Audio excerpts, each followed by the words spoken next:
तो mister CB ये देखिए, आप जो वेट लिखते हैं उसकी डेफिनेशन है mass of the body mb into acceleration due to gravity of earth. अब जी एक दूसरा फॉर्मूला है that is the force which exist between two bodies. तो ये अपना न्यूटन का फॉर्मूला, मिस्टर न्यूटन का फॉर्मूला, अगर ये आपके पास m1 है और ये आपके पास m2 है तो there is a force of attraction between these two bodies as per Mister Newton. तो इसका फॉर्मूला क्या होगा, इन दोनों में जो अट्रैक्टिव फोर्स है उसका फॉर्मूला क्या होगा?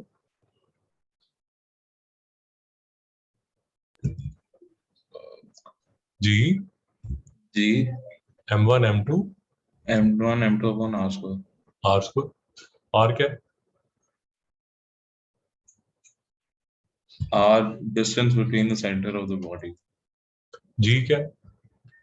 Gravitational, capital G gravitational constant. तो अगर मैं अब ऐसा एग्जांपल लेता हूँ, मैं एग्जांपल ऐसा लेता हूँ कि ये अर्थ है with radius of earth as r, that approximately 6400 kilometres, और ये मेरा मास ऑफ बॉडी है, ये मेरी बॉडी है which is at a distance h from the surface of earth. बात समझ आई? समझ आया। तो what I can assume is कि ये जो मास ऑफ अर्थ है, ये जो मास ऑफ अर्थ है, this can safely be assumed to be at the centre. बात समझ आई नहीं आई? समझ आया।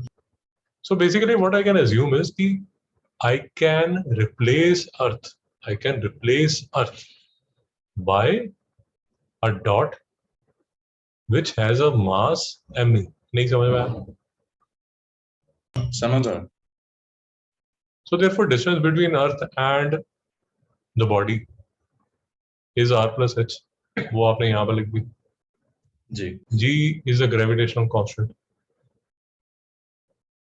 mb is mass of the body and me is mass of earth। यहाँ तक कोई डाउट? No sir. अब ये जो फोर्स है between these two is actually the weight of the body। कोई डाउट?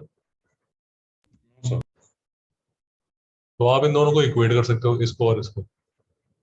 जब आप इसको इक्वेट करोगे you will find the definition of g, ये जो आपकी ग्रेविटी है, acceleration due to gravity, this will come to be capital G, which is the gravitational constant multiplied by mass of body। mass of body दोनों side से cancel हो गया, तो mass of earth upon r plus h square, which is the distance between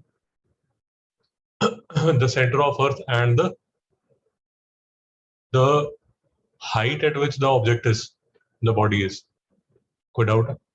no sir. तो आपका h जो है वो जैसे जैसे इंक्रीज होगा, आप जितना दूर जाते रहोगे, this h will increase and therefore this force will decrease।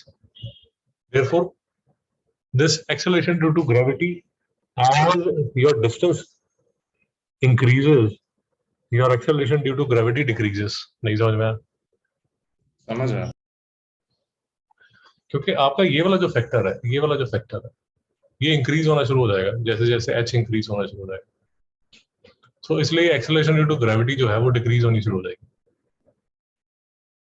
So for example if you assume Mount Everest to be around 10 kilometres, तो 10 किलोमीटर्स अगर आप यहाँ डालते हो, सो ऑन द सरफेस आप डालोगे 6400 kilometres, but on mount Everest you will put 6400 plus 10। तो आपको एक थोड़ा डिफरेंस आ जाएगा आपकी कैलकुलेशन में, जो जी है उसमें डिफरेंस आ जाएगा।